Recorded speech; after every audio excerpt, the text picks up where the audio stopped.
तो स्टूडेंट्स अब हम देखते हैं अध्याय 6 नियंत्रण एवं समन्वय। शिक्षकों के लिए निर्देश,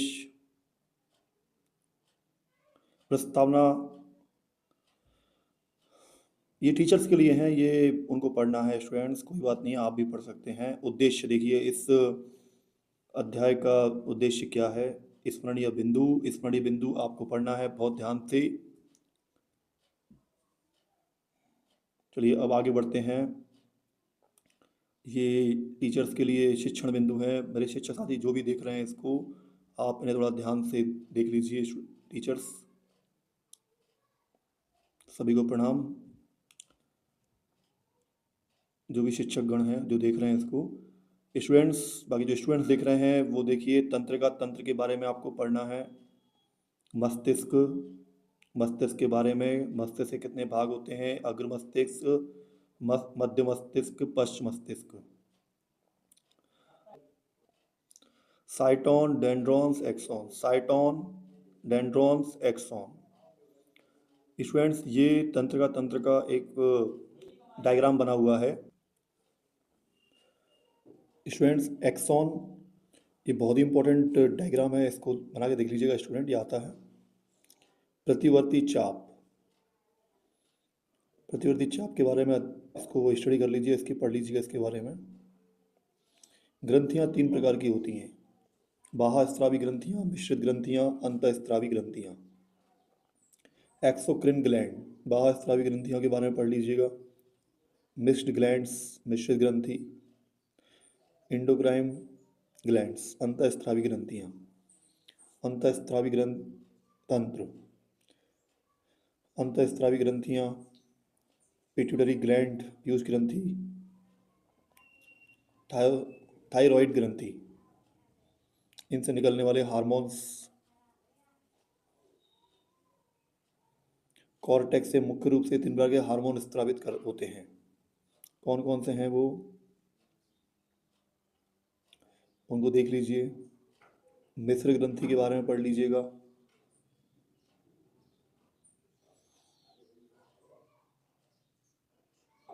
वृषण, अंडाशय, पादमोपय, नियंत्रण एवं समन्वय,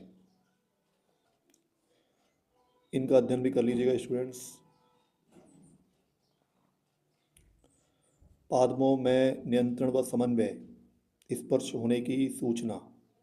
छुई मुई का पौधा आपने इसके बारे में सुना होगा, देखा भी होगा, जिसकी पत्तियां हाथ पे मुरझा जाती हैं। वैद्युत रसायन साधन, स्पर्श से छुई मुई के पत्तों में होने वाली गति। कंपानुकुचन गति, वृद्धि पर आश्रित गति। पादपों के लिए उद्दीपन, गुरुत्वानुवर्तन गति। रसायनुवर्तन,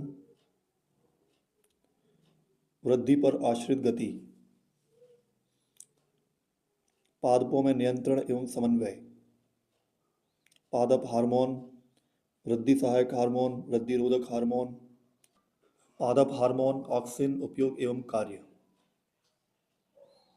जिब्रेलिन्स, उपयोग एवं कार्य। साइटोकाइनिन, एब्सिसिक अम्ल, एब्सिसिक अम्ल के प्रभाव और उपयोग।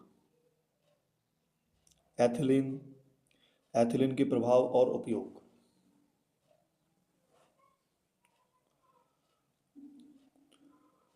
अध्याय 6 के स्टूडेंट्स सही विकल्प निकालिए और इनके आंसर्स को लिख लीजिए। जंतुओं में नियंत्रण और समन्वय के लिए उत्तरदायी ऊतक हैं। इनके आंसर आपको नीचे मिलेंगे। हमारी ज्ञानेंद्रियां हैं। केंद्रीय तंत्र का तंत्र बनता है। 2 तंत्रिका कोशिकाओं के मध्य खाली स्थान को कहते हैं। निम्नलिखित में से कौन सा पादप हार्मोन है, निम्नलिखित में से कौन सा पादप हार्मोन नहीं है। मनुष्य में पर्यावरण से सभी सूचनाओं की संवेदना ग्रहण करने हेतु ग्राहित अंग है। मनुष्य में मस्तिष्क का मुख्य सोचने वाला भाग है। भूख का केंद्र मस्तिष्क के किस भाग में होता है। निम्नलिखित में से कौन सी ग्रंथि जोड़े में नहीं है। एक न्यूरॉन में इलेक्ट्रिकल संकेत का रासायनिक संकेत में परिवर्तन निम्नलिखित में घटित होता है। पर्यावरण से सभी सूचनाओं की संवेदना ग्रहण करने हेतु ग्राही अंग होते हैं। मस्तिष्क की एक तंत्रिका कोशिका में सूचना प्रेषण का सही क्रम है। मनुष्य के मस्तिष्क में प्रतिवर्ती चाप का निर्माण होता है। निम्नलिखित में से किस ग्रंथि को मास्टर ग्रंथि कहते हैं? इंपॉर्टेंट ऑब्जेक्टिव ये आता है। पौधों में ऑक्सीजन का संश्लेषण होता है। पौधों में साइटोकाइनिन प्रेरित करता है। अंतःस्रावी ग्रंथियों से निकलने वाले हार्मोन एड्रीनैलिन हार्मोन के स्त्राव से निम्नलिखित परिणाम होते हैं। एड्रीनैलिन हार्मोन का स्त्राव होता है। स्टूडेंट्स ये पूरे आंसर दिए हुए हैं, उत्तर दिए हुए हैं। पहले का स, दूसरे का द, तीसरे का अ, चौथे का ब। इन्हें आप स्क्रीन पर देख रहे हैं तो अध्याय 6 के सही विकल्प में इन्हें भर लीजिए। इसके बाद में रिक्त स्थान दिए हुए होंगे आपके 9 और 9 ही रिक्त स्थान के ये पूरे आंसर दिए हुए हैं। पहला, दूसरा रिक्त स्थान दिए हुए होंगे स्टूडेंट्स, उनके ये आंसर देख लीजिए। पहले का परिधीय तंत्रिका तंत्र, दूसरे का न्यूरॉन, तीसरे का मेरुरज्जु, चौथे का अग्र मस्तिष्क, पांचवे का टेस्टिवृषण, छठवें का प्रकाशानुवर्तन, सातवें का एब्सिसिक अम्ल, आठवें का बोनापन, नवे का रसायनानुवर्तन। सही जोड़ी मिलाओ। सही जोड़ी में आपके 10 क्वेश्चन दिए हुए स्टूडेंट। इनके आंसर्स आप स्क्रीन पर देख रहे हैं। पहले का य, दूसरे का ह, तीसरे का फ, चौथे का ल, पांचवे का द, छठवें का स, सातवें का ब, आठवें का अ और नौवें का ई। तो इन्हें आप लगा लीजिए और अच्छे तरीके से इनको पढ़ के जाएं। एक वाक्य में उत्तर दीजिए। स्टूडेंट्स, अध्याय 1 से लेकर 5 तक आपका पार्ट 1 बनेगा, तो उसकी एक वीडियो बनेगी, आप उसे देख लीजिएगा और बाकी वीडियो दूसरे पार्ट में आपकी आएगी। ठीक है, तो आपको दोनों पार्ट देखना है पेपर से पहले। एक वाक्य में उत्तर दीजिए। तो एक वाक्य में उत्तर के देखिए, पूरे 10 क्वेश्चन आपको दिख रहे हैं सामने। मनुष्य में मस्तिष्क और मेरुरज्जु मिलकर कौन सा तंत्र का तंत्र बनाते हैं? इसके पूरे उत्तर दिए हुए हैं। पहले का केंद्रीय तंत्र का तंत्र, दूसरे का मध्य मस्तिष्क, तीसरे का संवेदी तंत्र का कोशिका, चौथे का मेडुला ऑब्लिगेंटा, पांचवे का इंसुलिन, छठवें का घेंगा। घेंगा क्या होता है? मनुष्य में आयोडीन की कमी से कौन सा रोग होता है? घेंगा रोग। किस हार्मोन की कमी से मधुमेह रोग होता है? इंसुलिन। मस्तिष्क का कौन सा भाग हमारे शरीर के संतुलन को नियंत्रित करता है? अनुमस्तिष्क। बाकी के 2 और आंसर हैं, देख लीजिएगा। अब आपके इसमें 6 पार्ट में सत्य सत्य दिए हुए हैं। तो 6 सत्य सत्य दिए हुए हैं इसमें, 1 से लेकर 6 पार्ट तक। तो पहला सत्य है उसका, दूसरा असत्य, तीसरा असत्य, चौथा असत्य, पांचवा सत्य, छठवा असत्य। चलिए, अब 2 नंबर के जो क्वेश्चन आ रहे हैं उनमें मैं आपको बताऊंगा कौन कौन से ज़्यादा इंपॉर्टेंट होते हैं। हार्मोन्स को स्पष्ट कीजिए, इंपॉर्टेंट क्वेश्चन है। तंत्र का तंत्र को स्पष्ट कीजिए, इंपॉर्टेंट क्वेश्चन है स्टूडेंट। मस्तिष्क क्या होता है? इंपॉर्टेंट क्वेश्चन है। सुषुम्ना या मेरुरज्जु को स्पष्ट कीजिए। सुषुम्ना के 2 प्रमुख कार्य लिखिए। प्रत्यावर्ती क्रिया किसे कहते हैं? ये इंपॉर्टेंट क्वेश्चन है स्टूडेंट। न्यूरॉन किसे कहते हैं? ये भी इंपॉर्टेंट क्वेश्चन है। अंतःस्रावी ग्रंथियां क्या होती हैं? इंपॉर्टेंट क्वेश्चन है स्टूडेंट। प्रकाशानुवर्तन किसे कहते हैं? जलानुवर्तन से आप क्या समझते हैं? मस्तिष्क का कौन सा भाग शरीर की स्थिति तथा संतुलन का अनुरक्षण करता है? 3 नंबर के प्रश्नों में देखेंगे कौन से इंपॉर्टेंट क्वेश्चन है। क्या होगा जब हमारे खाने में आयोडीन की कमी हो जाएगी? इंपॉर्टेंट क्वेश्चन है स्टूडेंट। हम एक अगरबत्ती हम एक अगरबत्ती की गंध का पता कैसे लगाते हैं? तंत्रिका तंत्र को कितने भागों में विभाजित किया जाता है? इंपॉर्टेंट क्वेश्चन है स्टूडेंट, इसे याद करके और पढ़ के जाएं। छुई मुई पादप की पत्तियों की गति प्रकाश की प्ररोह की गति से किस प्रकार भिन्न है? जंतुओं में रासायनिक समन्वय कैसे होता है? इंपॉर्टेंट है। आयोडीन युक्त नमक के उपयोग की सलाह क्यों दी जाती है? ये भी इंपॉर्टेंट क्वेश्चन है। जब एड्रीनैलिन रुधिर में स्रावित होता है तो हमारे शरीर में क्या अनुक्रिया होती है? मधुमेह के कुछ रोगियों की चिकित्सा इंसुलिन का इंजेक्शन देकर क्यों की जाती है? इंपॉर्टेंट क्वेश्चन है। एक जीव में नियंत्रण एवं समन्वय की क्या आवश्यकता है? 4 नंबर के क्वेश्चन में स्टूडेंट, ये जो तंत्रिका कोशिका का नामांकित चित्र है बहुत ही इंपॉर्टेंट है, बहुत आसान है ऐसे बनाना, आप सीख जाओ। और अगर आपके पेपर में ये आता है तो आपको बहुत आसानी होगी और आपको 4 नंबर पूरे मिल सकते हैं। तंत्रिका कोशिका, न्यूरॉन के कार्य लिखिए। तंत्रिका कोशिका के कार्य: बाह्य वातावरण से प्राप्त प्रेरणाओं या संवेदनाओं को विद्युत आवेगों में बदलना। निम्न हार्मोन्स, तंत्रिका कोशिका की जो कार्य है, वेरी वेरी आईएमपी क्वेश्चन है स्टूडेंट, लगा लीजिए इसे। निम्न हार्मोन्स में से प्रत्येक का एक कार्य लिखिए। थायरॉक्सिन, इंसुलिन, एड्रिनालिन, वृद्धि हार्मोन्स, टेस्टोस्टेरोन। इंपॉर्टेंट क्वेश्चन है स्टूडेंट, इसे लगा लीजिएगा, इन्हें पढ़ के जाइएगा। विभिन्न पादप हार्मोनों के नाम लिखिए तथा उनके पौधों की वृद्धि एवं विकास शारीरिक प्रभावों को लिखिए। तो ऑक्सिन, जिब्रेलिन, साइटोकाइनिन। प्रतिवर्ती चाप का नामांकित चित्र बनाइए। ये भी इम्पोर्टेंट है स्टूडेंट्स, लेकिन इससे ज़्यादा इम्पोर्टेंट वो था तंत्रिका कोशिका वाला, लेकिन ये भी, इसकी भी आप प्रैक्टिस कर लीजिएगा। मानव शरीर में विभिन्न अंतःस्रावी ग्रंथियों का नामांकित चित्र बनाइए। तो ये ग्रंथियाँ होती हैं मानव में: पीयूष ग्रंथि, पिनियल ग्रंथि, अवटु ग्रंथि, प्रावटु ग्रंथि, थाइमस ग्रंथि, अग्नाशय। इनको भी ध्यान से चित्र को देख लीजिएगा, इम्पोर्टेंट डायग्राम है, बनाने के लिए आता है। मानव मस्तिष्क का नामांकित चित्र बनाइए, इम्पोर्टेंट है ये भी, है ना। आपको एक मस्तिष्क का पूरा डायग्राम बनाना है, फिर वहाँ पे मध्य मस्तिष्क कहाँ पे होता है वो दिखाना है, अग्र मस्तिष्क कहाँ होता है, प्रमस्तिष्क कहाँ होता है, हाइपोथैलेमस, पीयूष ग्रंथि, पश्च मस्तिष्क, ये सब आपको नाम लिखने पड़ते हैं। मस्तिष्क के विभिन्न भागों के कार्य लिखिए, वेरी वेरी इंपॉर्टेंट क्वेश्चन।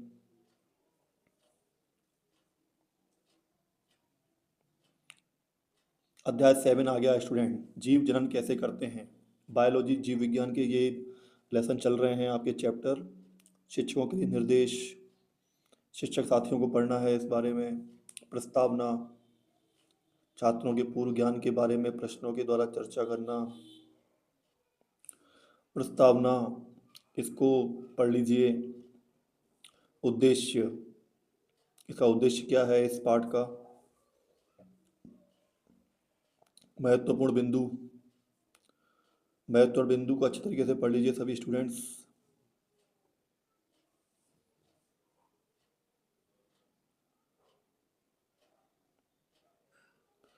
इनको ध्यान से पढ़ लीजिए, ये सभी इंपॉर्टेंट क्वेश्चंस हैं, इंपॉर्टेंट पॉइंट्स हैं ये तो।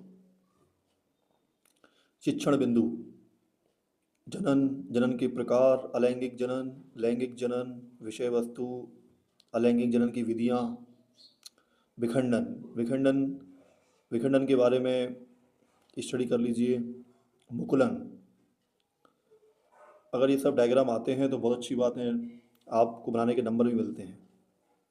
हाइड्रा में मुकुलन किस तरीके से होता है। पुनरुद्वन, पुनरुद्वन अगर आए तो इस तरीके से डायग्राम बना के आना।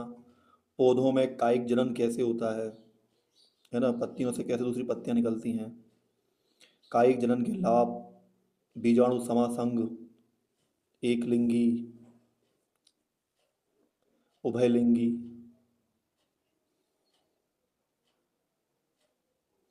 इन चित्रों को बनाने की कोशिश करें क्योंकि ये आपके पेपर में आते हैं और इनके आपको फिर मार्क्स भी मिलते हैं। परागण, परागण एक बहुत ही इंपॉर्टेंट पॉइंट है, टॉपिक है। स्वपरागण के बारे में पढ़ना। पर परागण क्या होता है। निषेचन, निषेचन परिवर्तन, मनुष्य में जनन, नर जनन तंत्र, टेस्टिस, वृषण, मादा जनन तंत्र, इनके डायग्राम भी आते हैं।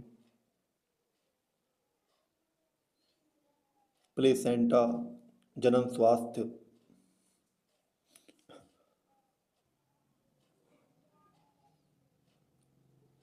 वस्तुनिष्ठ प्रश्न: लैंगिक जनन मुकुलन द्वारा होता है, इसका आंसर है यीस्ट। निम्न में से कौन मानव में मादा जनन तंत्र का भाग नहीं है। शुक्रवाहिका। पराग कोश में होते हैं परागकण। नर युग्मक एवं मादा युग्मक के संलयन की क्रिया कहलाती है निषेचन। अंडक का शीर्ष भाग क्या कहलाता है। वर्तिकाग्र। कायिक प्रजनन होता है सभी। मानव में निषेचन कहाँ होता है। अंडवाहिनी। पुष्प के कितने भाग होते हैं। 4। बीजांड निर्माण करता है बीज का। रिक्त स्थानों की पूर्ति कीजिए। ये आपके 8 रिक्त स्थान दिए होंगे स्टूडेंट, उनके ये पूरे आंसर्स हैं, नीचे दिए हुए हैं, आप देख रहे हैं स्क्रीन पर, इनको आप भर लीजिएगा, है ना। पहला उत्तर है स्वपरागण, दूसरा एकलिंगी, तीसरा परपरागण, चौथा मूलांकुर, पांचवा परांकुर, छठवा वृषण, सातवां अंडाशय, आठवां प्लेसेंटा। सही जोड़ी देख लीजिए, सही जोड़ी के भी आप पूरे उत्तर देख सकते हैं।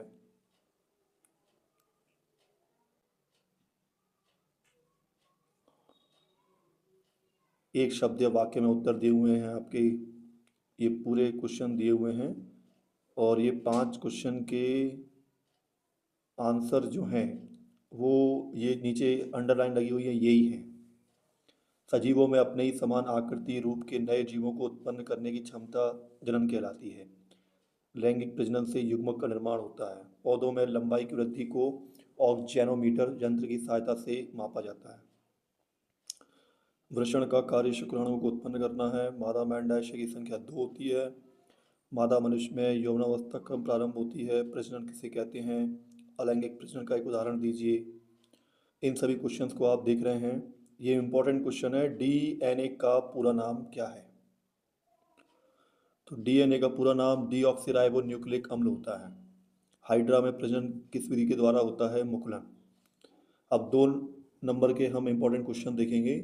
ब्रायोफिल्म की पत्तियां द्वारा प्रजनन किस प्रकार होता है?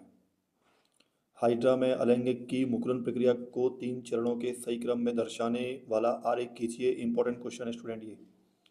प्लेनेरिया पुनरुद्भवन की प्रक्रिया की चित्र सहित व्याख्या कीजिए।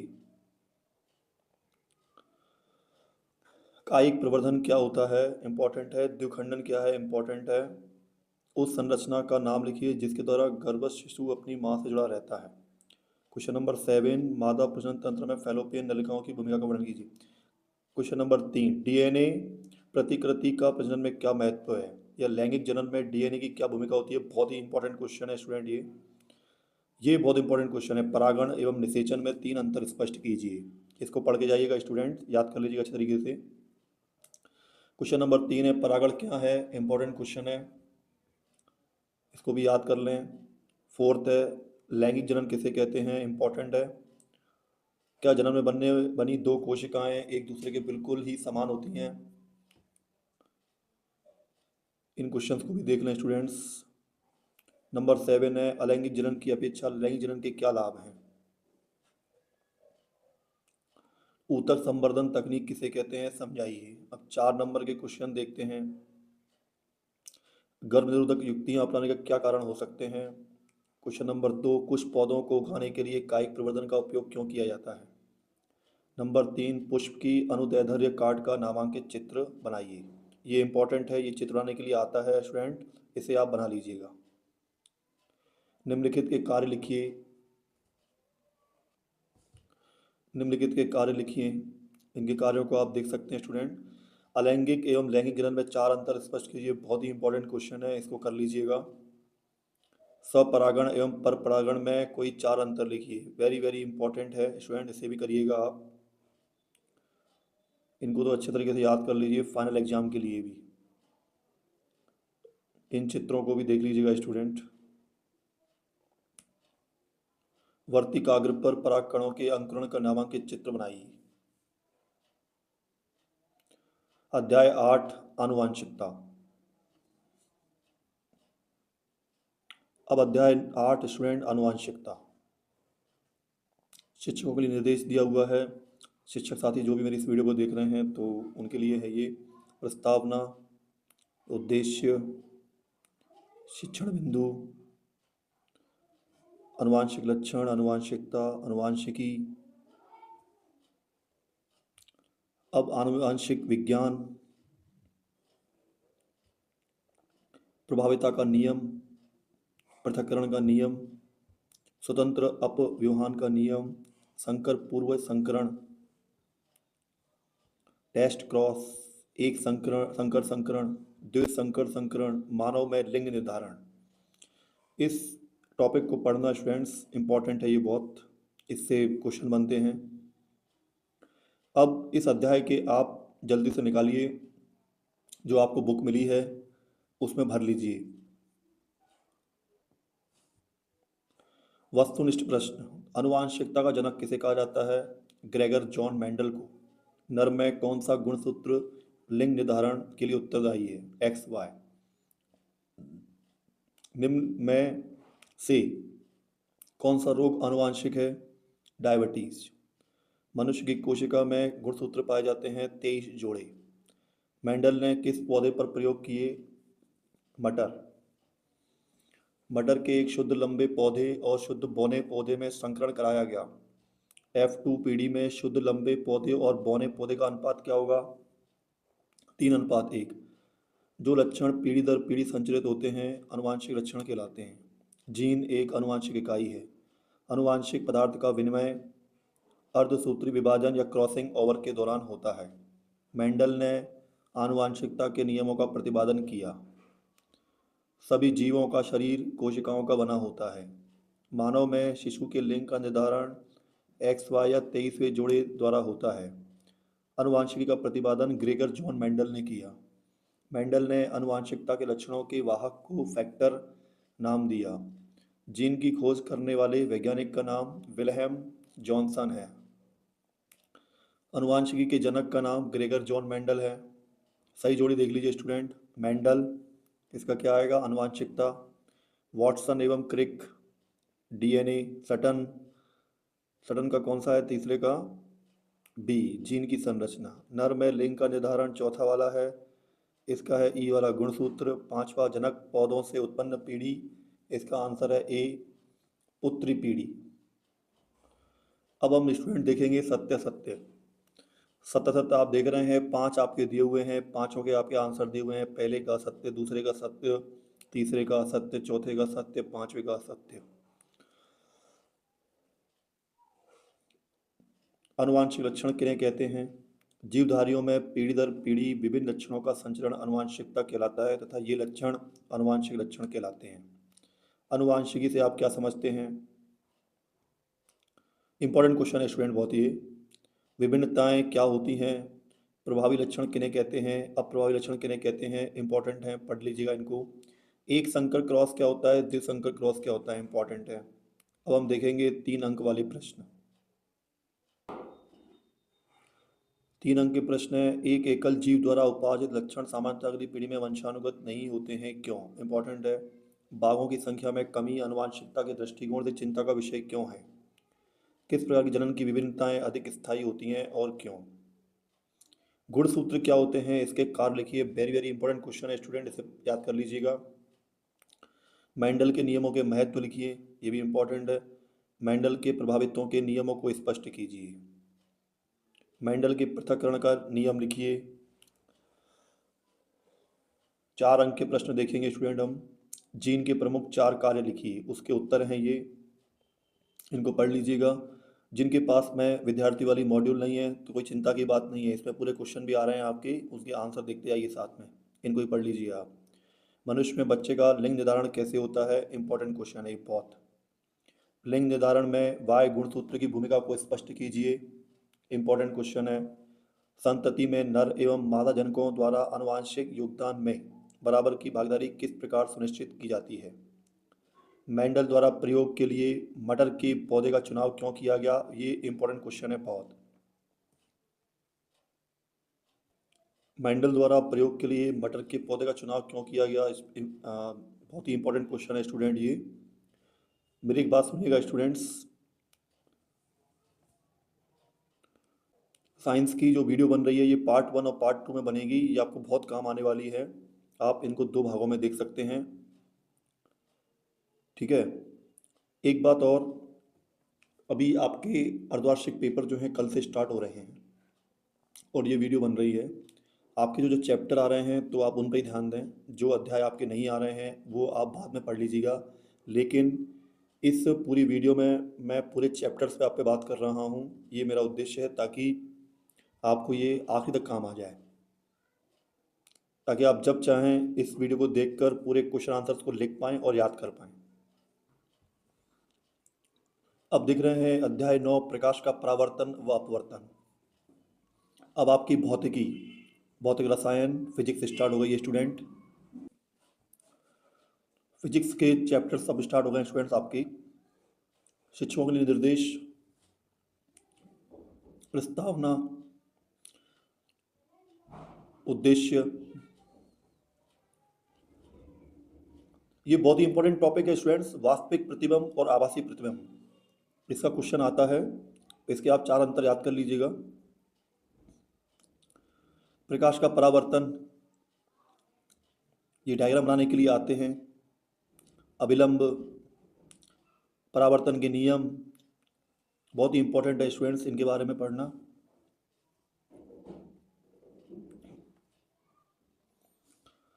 अब टॉपिक है दर्पण एवं उसके प्रकार। अवतल दर्पण, उत्तल दर्पण, इनके बारे में पढ़ना बहुत ही इंपॉर्टेंट है स्टूडेंट्स। आगे मेरी बहुत सारी वीडियोस आएंगी, उसमें मैं समझाऊंगा, लेकिन अभी क्या है, आपका कल एग्जाम है, तो आपको अभी है ना आंसर से उत्तर चाहिए जल्दी से। गोली दर्पण से संबंधित परिभाषाएं।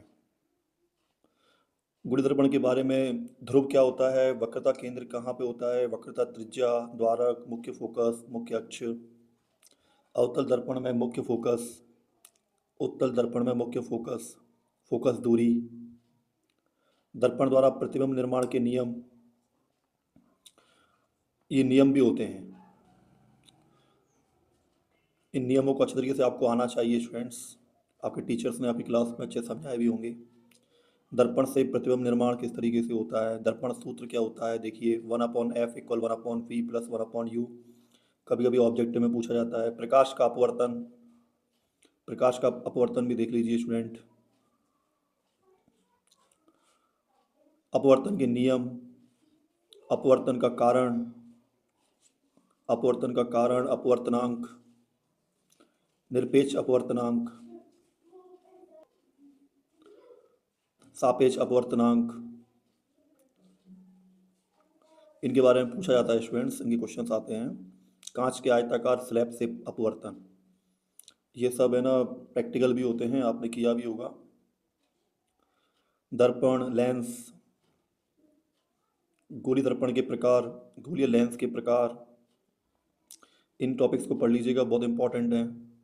भाषावली, गोली दर्पण, भाषावली, लेंस, लेंस के प्रकार हैं ये, दर्पण के प्रकार हैं। उत्तल दर्पण, अवतल दर्पण, उत्तल लेंस, अवतल लेंस।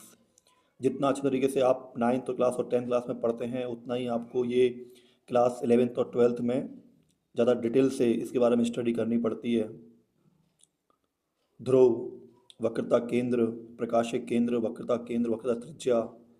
द्वारक क्या होता है, द्वारक, मुख्य अक्ष, मुख्य फोकस, मुख्य फोकस।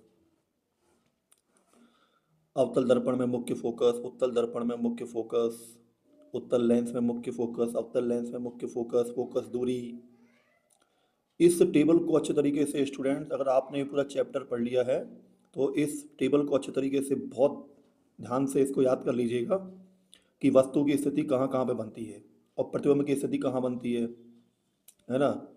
ये बहुत ही इंपॉर्टेंट है, इससे आप पूरे जो डायग्राम होते हैं, पूरे चित्र जो होते हैं इस चैप्टर के, वो बनाना आपको आ जाएंगे।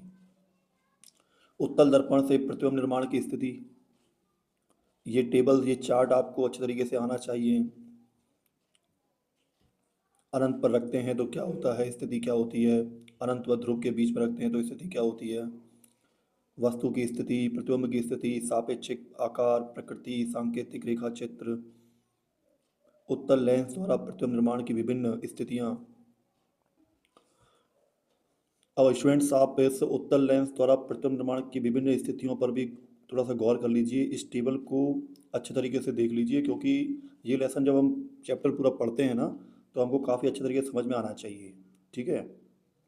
और जितना अच्छी तरह हम टेबल को समझते हैं, उस तरीके से डायग्राम समझने के बाद में इसको बना पाते हैं, तो ये हमारे लिए बहुत आसान हो जाता है। दर्पण एवं लेंस के उपयोग में चिन्ह पर पाटी, तो ये डायग्राम भी देख लीजिए कि प्लस साइड में नंबर कहाँ लेते हैं, माइनस में कहाँ पर लेते हैं, वैल्यूज़ जो जिनके सवाल बनते हैं, तो वैल्यूज़ हम प्लस में कहाँ लेंगे, माइनस में कहाँ लेंगे, ये आपके लिए जानना बहुत ज़रूरी है। लेंस सूत्र को पढ़ लीजिएगा, दर्पण सूत्र को पढ़ लीजिएगा, आवर्धन इनके क्या होते हैं, इनके सूत्र क्या होते हैं, वो देखना है। आंकिक प्रश्न हल करते समय ध्यान देने योग्य बातें, ठीक है, तो इनके नियमों को पढ़ लीजिएगा। ये कुछ सवाल भी आते हैं फिजिक्स में, है ना। भौतिकी, मतलब भौतिक रसायन है आपका ये पार्ट पूरा, ये चैप्टर। तो इन सवालों को भी कर लीजिएगा। लेंस की क्षमता निकालने का भी फॉर्मूला दिया हुआ है। लेंस की क्षमता P बराबर 1 अपॉन फोकस दूरी मीटर में, P इक्वल 1/f। लेंस की क्षमता का ऐसा ही मात्रक डायऑप्टर D होता है। वस्तुनिष्ठ प्रश्न है, निम्न में से कौन सा पदार्थ लेंस बनाने के लिए प्रयुक्त नहीं किया जाता है? इसका आंसर है मिट्टी। लेंस बनाने के लिए पारदर्शी माध्यम चाहिए। किसी बिंब का अवतल दर्पण द्वारा बना प्रतिबिंब आभासी सीधा तथा बिंब से बड़ा पाया गया। वस्तु की स्थिति कहाँ होनी चाहिए? दर्पण के ध्रुव तथा मुख्य फोकस। समतल दर्पण की फोकस दूरी होती है अनंत। यदि किसी वस्तु को अवतल दर्पण के सम्मुख वक्रता केंद्र पर रखा जाता है तो प्रतिबिंब बनेगा, कहाँ बनेगा? वक्रता केंद्र पर। वाहनों में पीछे का दृश्य देखने के लिए किस दर्पण का उपयोग किया जाता है? उत्तल दर्पण। हम दर्पणों की पहचान कर सकते हैं दर्पण से बनने वाले प्रतिबिंब से। एक लेंस की क्षमता 2 डायोप्टर है। इसकी फोकस दूरी होगी 50 सेंटीमीटर।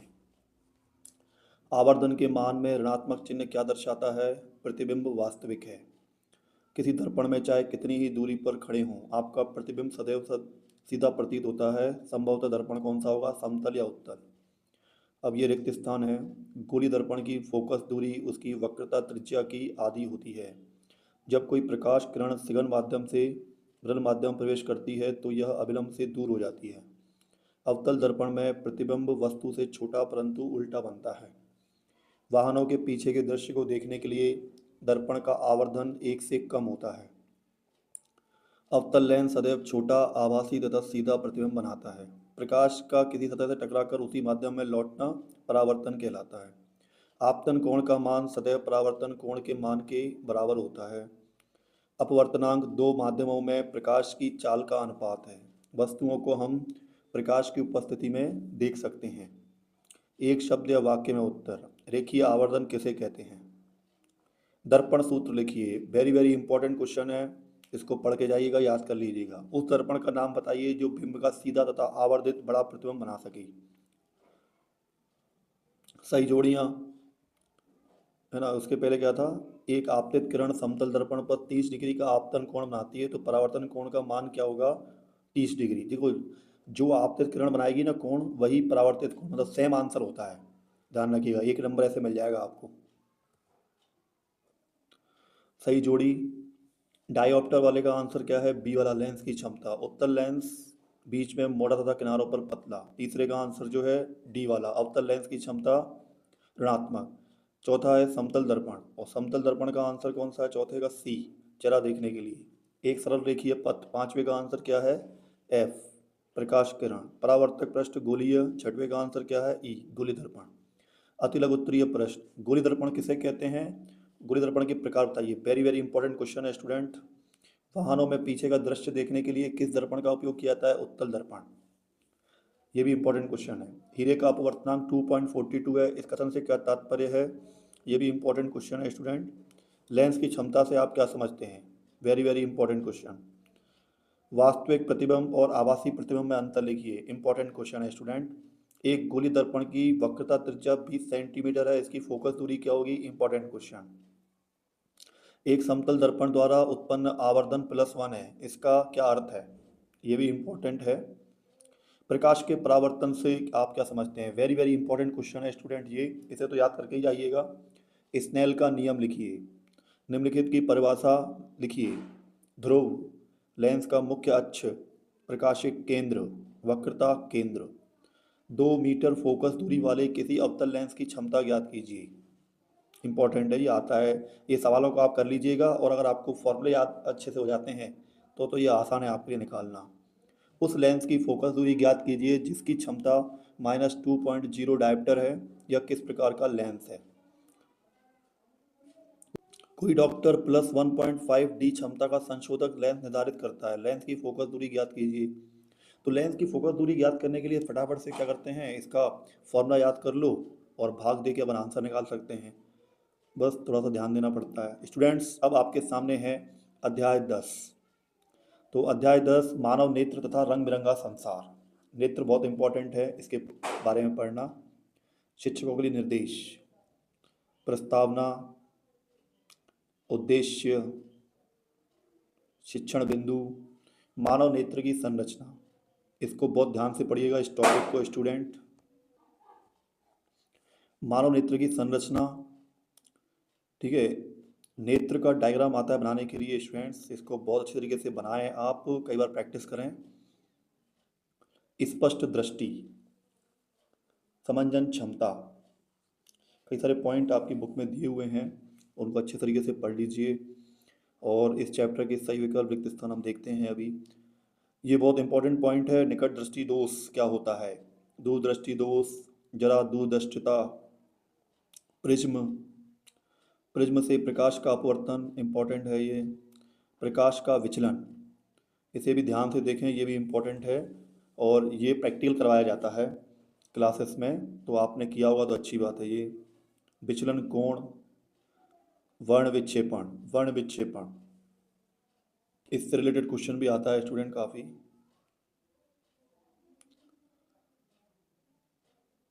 विक्षेपण का कारण, स्टूडेंट्स ये डायग्राम आप देख रहे हैं, इसको बनाने की प्रैक्टिस करिएगा, बहुत इंपॉर्टेंट क्वेश्चन है ये। विक्षेपण का कारण एक टॉपिक है। वायुमंडलीय अपवर्तन, वायुमंडलीय अपवर्तन के बारे में पढ़ लीजिएगा। अग्रिम सूर्योदय तथा विलंबित सूर्यास्त, जल्दी सूर्योदय क्यों होता है और सूर्यास्त लेट में क्यों होता है, इसकी भी एक स्थिति होती है, इसका कारण होता है, इसके बारे में आपको जानना चाहिए।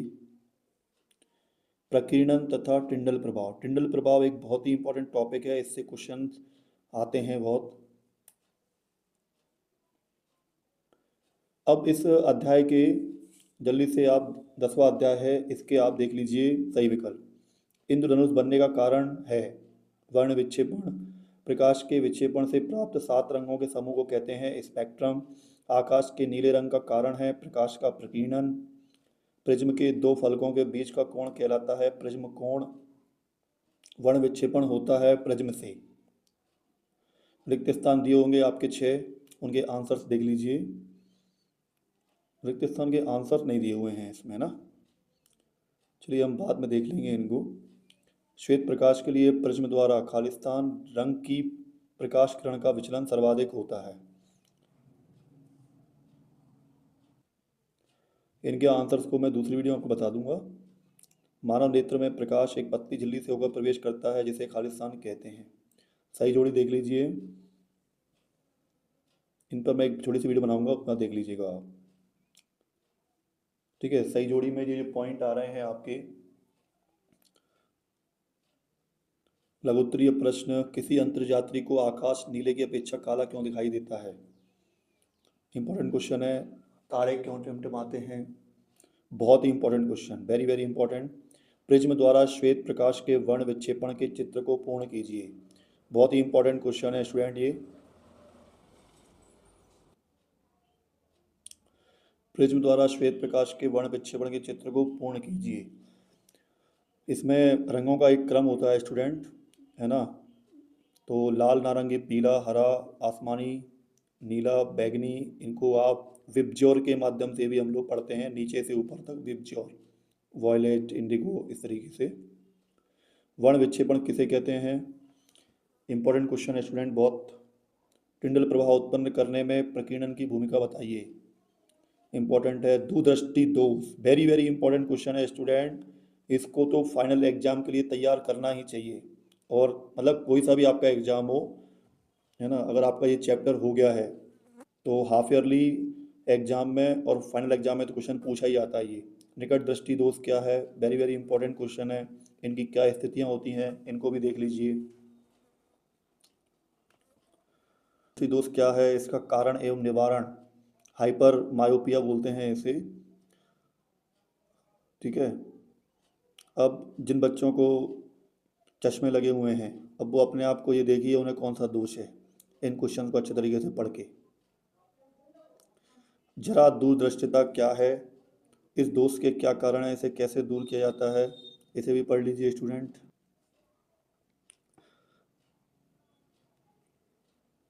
अध्याय 11 विद्युत, वेरी इंपॉर्टेंट चैप्टर।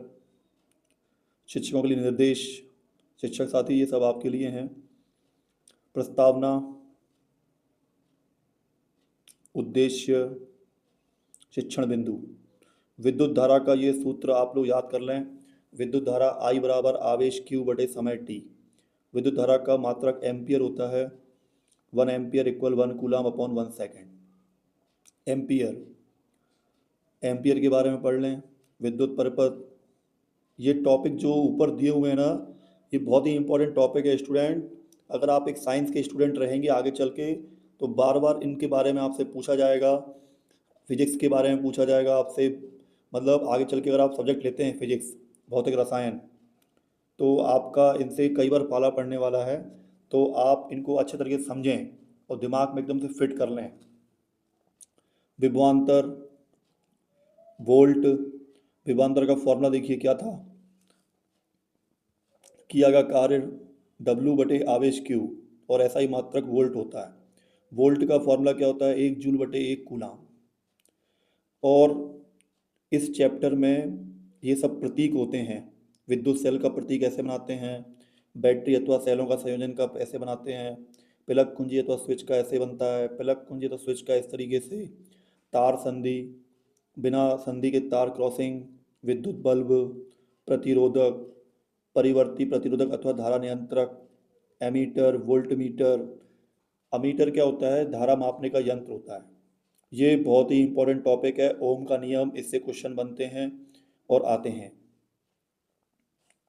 चालक का प्रतिरोध, इसके बारे में पढ़ें। चालक तार की लंबाई क्या होती है, चालक तार की अनुप्रस्थ काट का क्षेत्रफल, पदार्थ की प्रकृति, तापमान, प्रतिरोधकों के संयोजन का प्रतिरोध, श्रेणी क्रम संयोजन। ये डायग्राम बना के देखें स्टूडेंट, श्रेणी क्रम संयोजन, इस पे क्वेश्चन बनता है। ठीक है, कि श्रेणी क्रम में हम सेलों को किस प्रकार से जोड़ते हैं।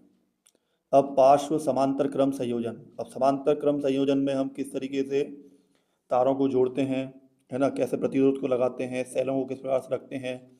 इसका फॉर्मूला क्या होता है, 1/r equal 1/r1 plus 1/r2 plus 1/r3। विद्युत धारा का तापीय प्रभाव, इंपॉर्टेंट टॉपिक है। विद्युत धारा का तापीय प्रभाव के व्यवहारिक उपयोग कौन कौन से होते हैं। विद्युत शक्ति, विद्युत शक्ति के बारे में पढ़ सकते हैं आप इसमें। विद्युत शक्ति का formula P equal VI, P equal I²R। V यहाँ पर वोल्ट होता है। विद्युत शक्ति का मात्रक वाट होता है। 1 वाट बराबर में, है ना, 1 वोल्ट एम्पियर। वाट शक्ति का छोटा मात्रक है और 1 किलो वाट बराबर में 1000 वाट और 1 अश्वशक्ति बराबर 746 वाट होता है स्टूडेंट। विद्युत शक्ति के मात्रक से ऊर्जा का मात्रक, विद्युत ऊर्जा का व्यापारिक मात्रक। स्टूडेंट्स, इस चैप्टर के सही विकल्प आ गए हैं। चलिए अब सही विकल्प निकालिए जल्दी से और इनके आंसर्स लिख लेते हैं। निम्नलिखित में से कौन सा संबंध ओम का नियम नहीं है। अमीटर को परिपथ में सदा कैसे संयोजित किया जाता है। प्रतिरोध का मात्रक होता है 50 वाट या 250 वोल्ट के एक लैंप में प्रवाहित विद्युत का मान है। यदि विभवांतर को वोल्ट में तथा धारा को एम्पियर में मापें तो शक्ति का मात्रक होगा। एक अश्वशक्ति में कितने वाट होते हैं, इसके बारे में देखा अपन ने पढ़ा था ना, 746 वाट। विभवांतर मापन यंत्र है, विभवांतर मापन यंत्र हैं। ये पूरे 7 क्वेश्चन के ये उत्तर दिए हुए हैं स्टूडेंट्स। पहले का आंसर दिया है V²/I इक्वल नियतांक, दूसरे का है श्रेणी क्रम में, तीसरा है ओम, चौथे का आंसर 0.2A, है ना, पांचवे का है वोल्ट एम्पियर, छठवें का 746 वाट, सातवें का वोल्ट मीटर। रिक्त स्थानों की पूर्ति कीजिए। किसी तार का प्रतिरोध उसकी लंबाई के अनुक्रमानुपाती होता है। एक आदर्श अमीटर का प्रतिरोध 0 होता है। फ्यूज को किसी संयंत्र के साथ श्रेणी क्रम में जोड़ा जाता है। अधिक विभवांतर प्राप्त करने के लिए सेलों को श्रेणी क्रम में जोड़ते हैं और घरों में सभी विद्युत उपकरण समांतर क्रम में जोड़े जाते हैं। ये पांचवा वाला है जो धारा है, उसका क्वेश्चन नहीं दिख रहा है इसमें, आपके में दिख रहा हो तो लिख लीजिएगा, ठीक है। सही जोड़ी मिलाइए। पहला है विद्युत धारा, विद्युत धारा का उत्तर है आपका एम्पियर, दूसरा है ओम। तो प्रतिरोध जो होता है उसके लिए क्या आएगा, ओम, उसको ओम में नापते हैं। सॉरी, प्रतिरोध को है ना ओम नामक वैज्ञानिक ने बताया था। प्रतिरोधकता तो प्रतिरोधकता तीसरे का है आपका ओम मीटर। विभवांतर चौथे का आंसर आएगा आपका वोल्ट। पांचवा विद्युत शक्ति का है वाट। अब एक शब्द में वाक्य में उत्तर देख लेते हैं। विभवांतर धारा और प्रतिरोध में संबंध लिखिए। V बराबर में आई आर। तीन प्रतिरोधकों को श्रेणी क्रम में संयोजित करने पर उनके तुल्य प्रतिरोध का संबंध लिखिए। R बराबर R1 plus R2 plus R3। तीन प्रतिरोधकों के पार्श्वक्रम संयोजन में उनके तुल्य प्रतिरोध का संबंध लिखिए। 1/R equal 1/R1 plus 1/R2 plus 1/R3। आवेश और विद्युत धारा में क्या संबंध है, सूत्र रूप में लिखिए। I बराबर Q/T। एक इलेक्ट्रॉन पर कितना आवेश होता है, 1.6 इंटू 10⁻⁻19 कूलाम। विद्युत आवेश का मात्रक लिखिए कूलाम। एकांक आवेश को किसी परिपथ के एक बिंदु से दूसरे बिंदु तक ले जाने में किए गए कार्य को क्या कहते हैं, विभवांतर। किसी परिपथ में बहने वाली विद्युत धारा को नियंत्रित करने वाले अवयव को क्या कहते हैं, धारा नियंत्रक। किसी परिपथ में संयोजित तार की लंबाई को खींचकर दुगना कर देते हैं, अमीटर का पाठ्यांक कितने गुना हो जाएगा, 1/4। विद्युत संचरण के लिए प्रायः किन दो धातुओं के तारों का उपयोग किया जाता है, तांबा या एल्युमिनियम। अब देखते हैं इंपॉर्टेंट क्वेश्चन। विद्युत शक्ति को परिभाषित कीजिए एवं उसको विभिन्न रूप में निरूपित कीजिए। तो ये क्वेश्चन इंपॉर्टेंट है। विद्युत शक्ति का व्यापारिक मात्रक क्या होता है, ये भी इंपॉर्टेंट है। लघुत्तरीय प्रश्न, किसी चालक का प्रतिरोध किन कारकों पर निर्भर करता है, वेरी वेरी इंपॉर्टेंट क्वेश्चन। एक ही तथा समान लंबाई के दो तारों में यदि एक पतला तथा दूसरा मोटा है तो इनमें से किसी में विद्युत धारा आसानी से प्रभावित होगी। तीसरा क्वेश्चन है, विद्युत टोस्टरों तथा विद्युत स्त्रियों के तापन अवयव शुद्ध धातु के न बनाकर किसी मिश्र धातु के क्यों बनाए जाते हैं। इंपॉर्टेंट क्वेश्चन है, पढ़िएगा इनको। किसी विद्युत परिपथ की व्यवस्था आरेख खींचिए। ये इंपॉर्टेंट क्वेश्चन है, सवाल है ये, इसको कर लीजिएगा। इसमें फिजिक्स में, भौतिकी में सवाल स्टूडेंट अगर आप इनके फॉर्मूले याद कर लेंगे तो बहुत सरल होते हैं, है ना, जिनमें सिर्फ प्लस माइनस और डिवाइड ज़्यादा करना पड़ता है, बस ध्यान देने की जरूरत है आपको। किसी विद्युत परिपथ की व्यवस्था आरेख खींचिए जिसमें 2 वोल्ट के 3 सेलों की बैटरी, एक 5 ओम प्रतिरोधक, एक 8 ओम प्रतिरोधक, एक 12 ओम प्रतिरोधक तथा एक प्लग कुंजी सभी श्रेणी क्रम में संयोजित हो। निम्नलिखित को स्पष्ट कीजिए। तो स्टूडेंट्स इनको ये क्वेश्चन दिए हुए हैं शॉर्ट, इनको स्पष्ट करना है, इनके बारे में पढ़ लीजिएगा। चलिए अब इम्पोर्टेंट, हाँ अभी तो दीर्घ उत्तरीय क्वेश्चन है। दीर्घ उत्तरीय क्वेश्चन में भी देखो इस तरीके के सवाल आते हैं। अभी सवाल देखो, यदि 6 ओम एवं 3 ओम परिणाम के दो प्रतिरोध श्रेणी क्रम में जुड़े हुए हैं तो जोड़ दिया 6 और 3 को, है ना, और कितना आसान आंसर है, R इक्वल में R1 प्लस R2, दोनों को जोड़ के आंसर कितना आ गया, 9 ओम। तो अगर ये दीर्घ उत्तरी में आ रहा है तो आपका 4 नंबर का करीब आ जाएगा, तो आपके लिए सरल है आंसर। यदि 6 ओम एवं 3 ओम परिणाम के दो प्रतिरोध समांतर क्रम में जुड़े हुए हैं तो इसमें क्या करना पड़ता है, डिवाइड करना पड़ता है। बस थोड़ा सा फॉर्मूला याद कर लो, और अगर आपको मैथ अच्छी तरीके से आती है ना, इतनी तो आपको आती होगी, तो इससे आप आंसर निकाल सकते हैं। अब आ गया आपका अध्याय 12, विद्युत धारा का चुंबकीय प्रभाव, है ना। शिक्षकों के लिए निर्देश, प्रस्तावना, उद्देश्य। विद्युत धारा का चुंबकीय प्रभाव, इसे बहुत ध्यान से पढ़िएगा स्टूडेंट। विद्युत धारा का चुंबकीय प्रभाव, है ना, इंपॉर्टेंट टॉपिक है। चुंबक एवं चुंबकीय क्षेत्र, वेरी इंपॉर्टेंट टॉपिक है ये भी। चुंबकीय क्षेत्र रेखाएं तथा इनके गुण। ये चुंबक का डायग्राम आता है बनाने के लिए। किसी धारावाही चालक के कारण चुंबकीय क्षेत्र। दक्षिण हस्त अंगुष्ठ नियम, ये इंपॉर्टेंट डायग्राम है और इनके बारे में पूछा जाता है कि दक्षिण हस्त अंगुष्ठ नियम क्या है। अगर ये आपका चैप्टर अभी अर्धवार्षिक परीक्षा में आ रहा है तो ठीक है, नहीं तो कोई बात नहीं, आगे भी आप ध्यान रखिएगा। इस वीडियो को बहुत ध्यान से पढ़ते रहिएगा। चैनल को सब्सक्राइब कर लीजिएगा, क्योंकि चैनल पे आपको, इस समर एजुकेशन चैनल पर आपको, आपके पास में सामाजिक विज्ञान की, हिंदी की, जितने भी आपके पूरे सब्जेक्ट हैं उनकी वीडियोस आती रहेंगी। लेकिन मैथ की वीडियो जो है वो आपकी आएगी समर मैथ्स वर्ल्ड वाले चैनल पर, जो मेरा चैनल है, और इंग्लिश की वीडियो आएगी आपकी समर इंग्लिश वाले चैनल पर, समर इंग्लिश वर्ल्ड। तो 3 चैनल हैं आपके सर के, ध्यान रखिएगा। और जितने भी स्टूडेंट्स हों, जो भी आपके भाई बहन हो जो छोटी क्लासेस में हो, जो आने वाले हों नाइन्थ में, 10th में, 11th में, 12th में, बाकी आपको खुद भी विजिट कर सकते हैं कि चैनल पे कितनी सारी इंग्लिश में ग्रामर की वीडियोस हैं और कितने सारे इंपॉर्टेंट वीडियोस आपको मिलती रहेंगी। विद्युत धारावाही वृत्ताकार पाश कुंडली के कारण चुंबकीय क्षेत्र, परिनालिका में प्रवाहित विद्युत धारा के कारण चुंबकीय क्षेत्र, इन टॉपिक को आप पढ़ लीजिएगा। चुंबकीय क्षेत्र में धारावाही चालक पर बल, फ्लेमिंग के बाएं हाथ का नियम, इसके बारे में बहुत पूछा जाता है, बहुत ही इंपॉर्टेंट टॉपिक है। घरेलू विद्युत परिपथ, घर में किस तरीके से विद्युत परिपथ बनाया जाता है, इसके बारे में पढ़ लें आप। विद्यार्थियों वाली जो मॉड्यूल है वो भी मुझे अभी उस पर वीडियो बना के डालना है, उसको भी आप देख लीजिएगा जिनके पास में नहीं है, और जिनके पास में है वो तो आसानी से अच्छे तरीके से भर रहे हैं इसको। भू संपर्क तार, लघु पतन, अति भारण, सही विकल्प आ गए हैं आपके, जल्दी से निकालिए। लघु पतन के समय परिपथ में विद्युत धारा का मान, इनके आंसर अपन नीचे देखते हैं। समान चुंबकीय ध्रुव करते हैं,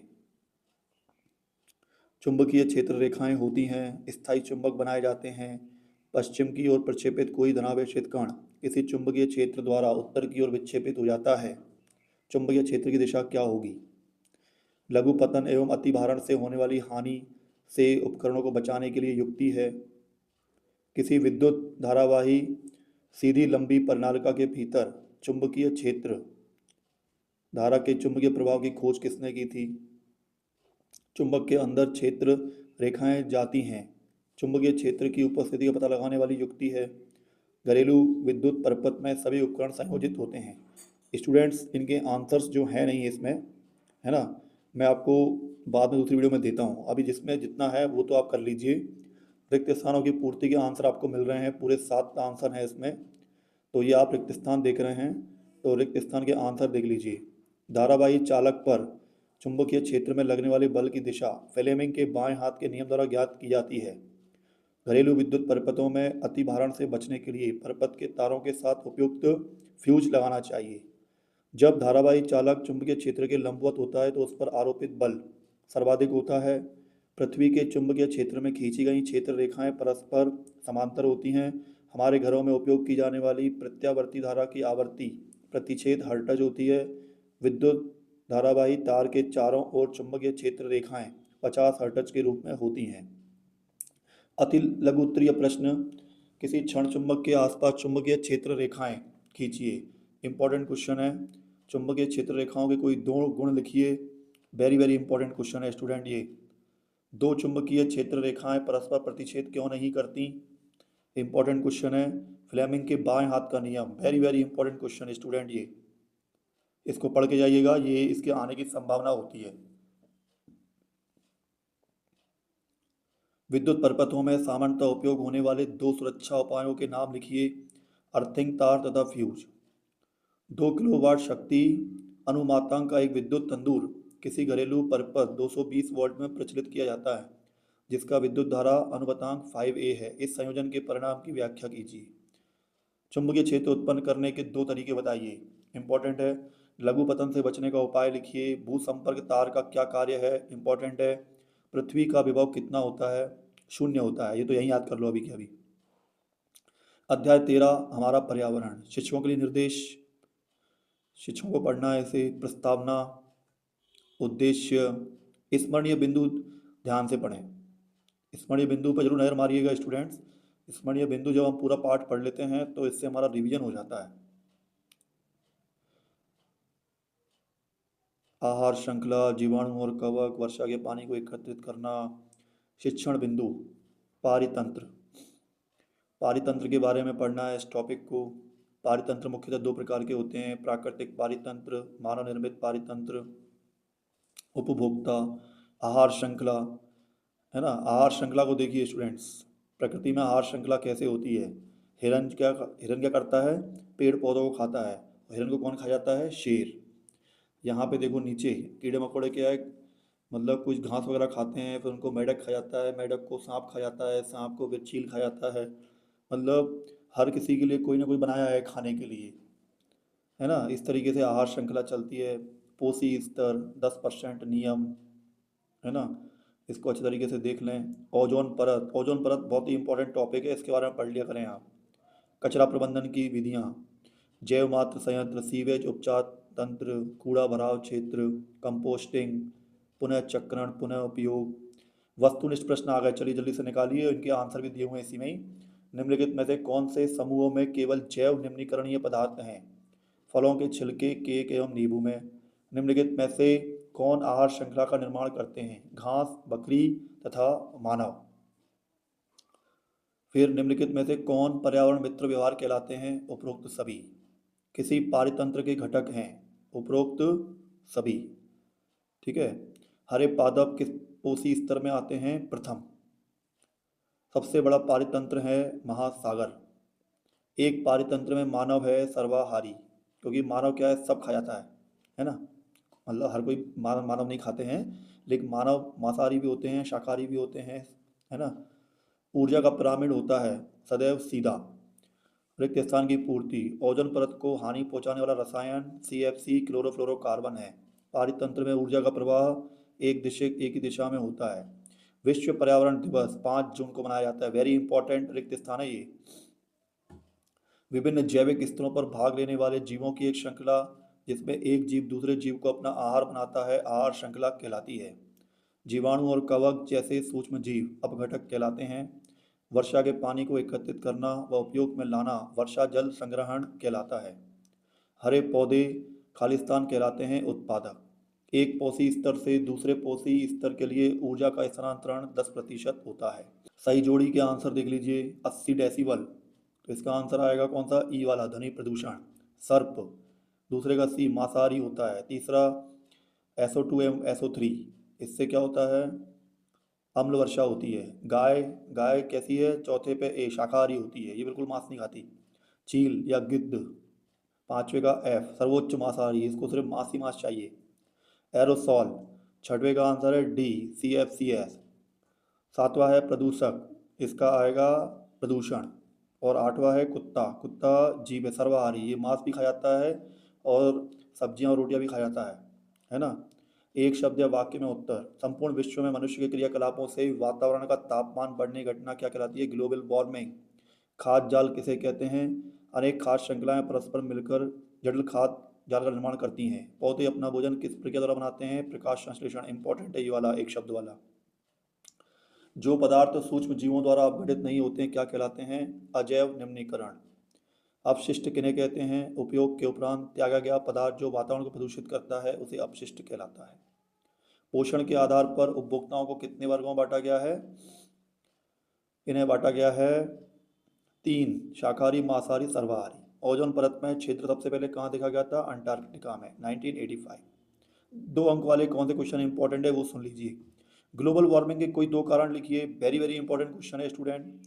क्या किसी पोषी स्तर के सभी सदस्य को हटाने का प्रभाव भिन्न भिन्न पोषी स्तरों के लिए अलग अलग होगा? क्या किसी पोषी स्तर के जीवों को पारितंत्र को प्रभावित किए बिना हटाना संभव है?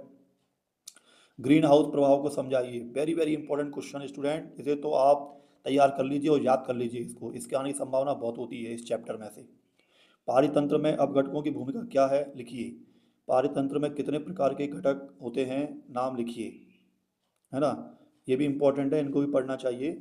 जीवाणु एवं कवक अपघटक क्यों कहलाते हैं? पर्यावरण के लिए अपघटकों का महत्व लिखिए। स्टूडेंट्स, आप मेरी इस वीडियो को देख रहे हैं, पेपर अगर आपके हो जाएं उसके बाद में भी इस वीडियो को आप देखते रहिएगा और इसके क्वेश्चन आंसर को लिखते रहिएगा। पर्यावरणीय प्रदूषक क्या है? 3 अजैव निम्नकरणीय प्रदूषकों के नाम लिखिए जो मानव के लिए हानिकारक हैं। जैव निम्नकरणीय प्रदूषक और अजैव निम्नकरणीय प्रदूषकों में उदाहरण सहित अंतर लिखिए। ये इंपॉर्टेंट क्वेश्चन है। जैव निम्नकरणीय प्रदूषक क्वेश्चन जो है, जैव निम्नकरणीय प्रदूषक और अजैव निम्नकरणीय प्रदूषकों का उदाहरण जो है इंपॉर्टेंट क्वेश्चन है, देख लीजिएगा इसे। 3 अंक के क्वेश्चन की बात कर लेते हैं। ओजोन परत की क्षति हमारे लिए चिंता का क्यों विषय है? इस क्षति को सीमित करने के लिए क्या कदम उठाए गए हैं? इंपॉर्टेंट क्वेश्चन है बहुत, ये वेरी वेरी इंपॉर्टेंट। क्या होगा यदि हम एक पोषी स्तर के सभी जीवों को समाप्त कर दें? हमारे द्वारा उत्पादित अजैव निम्नकरणीय कचरे से कौन सी समस्याएं उत्पन्न होती हैं? अगला क्वेश्चन है, यदि हमारे द्वारा उत्पादित सारा कचरा जैव निम्नकरणीय हो तो क्या इसका हमारे पर्यावरण पर कोई प्रभाव नहीं पड़ेगा? ओजोन गैस में ऑक्सीजन के कितने परमाणु होते हैं? इंपॉर्टेंट क्वेश्चन है, वेरी वेरी इंपॉर्टेंट, 3 होते हैं, है ना। जैविक आवर्धन क्या है? जल जीवशाला बनाते समय हमें किन बातों का ध्यान रखना होगा? विकास पर्यावरण को किस प्रकार प्रभावित करता है? वातावरण प्रदूषक क्या हैं? 4 अजैव निम्नकरणीय प्रदूषकों के नाम लिखिए जो मानव के लिए हानिकारक हैं। वेरी इंपॉर्टेंट क्वेश्चन है स्टूडेंट। निम्न वायु प्रदूषक वातावरण में कैसे प्रवेश करते हैं और मानव जाति को कैसे प्रभावित करते हैं? लेड और क्लोरोफ्लोरोकार्बन। ये भी इंपॉर्टेंट क्वेश्चन है बहुत स्टूडेंट। खाद्य श्रृंखला एवं खाद्य जाल में अंतर बताइए। इसे तो आप बिल्कुल याद करके जाइए, ठीक है। हमारे क्रियाकलाप वातावरण को किस प्रकार प्रभावित करते हैं? अब कुछ महत्वपूर्ण चित्रों की पुनरावृत्ति है स्टूडेंट। अब इसमें कौन कौन से, ये पूरे महत्वपूर्ण सभी की सभी इंपॉर्टेंट चित्र हैं, इनको आपको प्रैक्टिस करना है, काफ़ी बना बना के देखना है। पहला है पत्ती का अनुप्रस्थ काट, दूसरा है रंध्र स्टोमेटा, मानव का पाचन तंत्र, अभिमा में पोषण, बहुत ही इंपॉर्टेंट है, सब की सब इंपॉर्टेंट है। मानव श्वसन तंत्र, मानव हृदय, मानव उत्सर्जन तंत्र, 8वां है नेफ्रॉन की संरचना, 9th नंबर पर है किडनी, 10 पर है न्यूरॉन की संरचना, 11 पर है प्रतिवर्ती चाप, 12 पर है मानव मस्तिष्क, 13 पर है मानव की अंतःस्रावी ग्रंथियां, 14 है अमीबा में 2 खंडन, 15 पे है प्लाज्मोडियम में बहुखंडन, 16 पे है प्लेनेरिया में पुनर्जनन, 17वां है हाइड्रा में मुकुलन, 18वें नंबर पे डायग्राम है पुष्प की अनुदैर्ध्य काट, 19 पे है वर्तिकाग्र पर परागकणों का अंकुरण, बीजों का अंकुरण, नर जनन तंत्र, मानव में लिंग निर्धारण, मादा जनन तंत्र, मेंडल का प्रथम नियम, प्रकाश का वर्ण विक्षेपण का वर्णक्रम, प्रकाश का परावर्तन, प्रिज्म से प्रकाश का अपवर्तन। स्टूडेंट्स इन सभी डायग्राम्स को, चित्रों को आप प्रैक्टिस करा करें बहुत, अगर आपको अच्छे नंबर चाहिए साइंस में तो। प्रकाश का अपवर्तन, मानव नेत्र, आयताकार कांच के स्लैब से प्रकाश का अपवर्तन, निकट दृष्टि दोष, दूरदृष्टि दोष, प्रतिरोध का श्रेणी क्रम संयोजन। फिर 33 पे था आपका विद्युत परिपथ आरेख, प्रतिरोध का समांतर पार्श्वक्रम संयोजन, क्षण चुंबक के चारों ओर क्षेत्र रेखाएं, ओम का नियम, दक्षिण हस्त अंगुष्ठ नियम, फ्लेमिंग का बायां हाथ नियम, 40 पे है फ्लेमिंग का दायां हाथ नियम, 41 पे है विद्युत मोटर, देख सकते हैं ये आपको दिख रही है विद्युत मोटर, विद्युत जनित्र, देख सकते हैं विद्युत जनित्र, घरेलू विद्युत परिपथ, खास श्रृंखला, 45 पे है खाद जाल, 46 पे है पोषी स्तर, 47 पे है आपका ऊर्जा प्रवाह। बस इसी के साथ में स्टूडेंट्स ये आपकी पूरी होती है। अब और वीडियो आने वाली हैं आपकी, और आपके एग्ज़ाम में जब जब आपका जो एग्ज़ाम होगा उस पर वीडियो बनाई जाएगी, है ना। अब विद्यार्थी वाली जो मॉड्यूल है वो आप देख लीजिएगा जल्दी से, ठीक है। और एक ये प्रश्न पत्र दिया हुआ है 2025-26 का, इसे भी देख लेना स्टूडेंट, इसमें इंपॉर्टेंट क्वेश्चन है, सही विकल्प दिए हुए हैं इसमें पूरे 4, ठीक है। इनके आंसर देख लेना, आप निकाल लीजिएगा और इन्हें करके जाइएगा, इसमें से भी आपका कुछ ना कुछ आ सकता है। रिक्त स्थान की पूर्ति, मतलब पेपर का पैटर्न है, पेपर का पैटर्न इस तरीके से आता है, 6 रिक्त स्थान आएंगे, 6 सत्य सत्य आएंगे, सत्य सत्य चुनिए, ऐसे पूरा पेपर आपका इसी पैटर्न में आएगा। सही जोड़ी बनाइए, निम्नलिखित प्रश्नों के उत्तर एक शब्द या वाक्य में दीजिए। अति लघु उत्तरीय प्रश्न आ रहे हैं आपके, देखिए इंपॉर्टेंट क्वेश्चन है इसमें बहुत, अगर आप ये पेपर भी कर लेते हैं तो कम से कम 10-12 क्वेश्चन तो इसी में से भी आप ला सकते हैं। तेल एवं वसा युक्त खाद्य पदार्थों को नाइट्रोजन से प्रभावित क्यों किया जाता है? रासायनिक समीकरण को संतुलित करना क्यों आवश्यक है? श्वसन को ऊष्माक्षेपी अभिक्रिया क्यों कहते हैं? ये पूरे क्वेश्चंस आप पढ़ लीजिएगा, बहुत ही इंपॉर्टेंट है ये। क्वेश्चन नंबर 9, 10, 11, 12, 13, 14, ओम का नियम इंपॉर्टेंट क्वेश्चन है बहुत, 15, हीरे का अपवर्तना, किसी क्षण चुंबक के चारों ओर। स्टूडेंट्स आप ये साइंस जब लास्ट में पूरा रिवीजन करेंगे ना, तो रिवीजन में जितने भी अपने 4-5 सालों के पेपर हुए हैं उनको भी कर लीजिएगा कंप्लीट। उनमें से काफ़ी सारे क्वेश्चन फंसते हैं आपके इम्पोर्टेंट। लघु उत्तरीय प्रश्न देख लीजिए, है ना। इसी के साथ में दीर्घ उत्तरीय प्रश्नों को देख लीजिए, 23 क्वेश्चन आते हैं हमारे पेपर में पूरे, है ना। चलिए, इसी के साथ में आपकी ये पूरी होती है, ये आखिरी के कुछ पेजेस हैं इसमें। स्टूडेंट्स, आप देख रहे थे इस वीडियो को समर एजुकेशन वर्ल्ड पर। इस चैनल को आपको सब्सक्राइब करना है और काफ़ी लोगों को सब्सक्राइब करवाना है। वीडियो अच्छी लगती है तो इसको लाइक और शेयर भी करना है, क्योंकि ये वीडियो आपके लिए बहुत काम आने वाली है आगे। आप जब चाहे इस वीडियो में से अपने आंसर्स को देखकर लिख सकते हैं। और इसी के साथ में समर मैथ्स वर्ल्ड को भी आप सब्सक्राइब कर लें और समर इंग्लिश वर्ल्ड को भी। Thanks for watching this video everyone. Best of luck for your exam tomorrow. जय हिंद, जय भारत।